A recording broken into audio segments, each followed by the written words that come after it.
Hello. হ্যাঁ বল। কি করিস? এই শুয়ে আছি।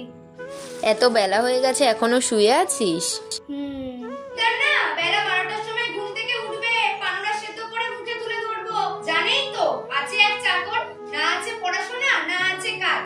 সারাদিন ফোনে মুখ গুজে বসে থাকবে। কাকি কি বলছে রে? ছাড়, বাদ দে, এগুলো রোজকার ব্যাপার। বল, তোর কি খবর? ভাই শোন, আমি বুঝি, আমার বাড়িতেও আমাকে উঠতে বসতে এই একই কথা শোনায়। আসলে কি বলতো, বয়স তো আর কম হচ্ছে না, এখনো কোনো কাজ বাজ পাইনি।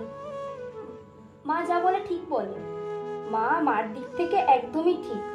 কিন্তু কি করব বল, আমি তো কমার চেষ্টা করছি না।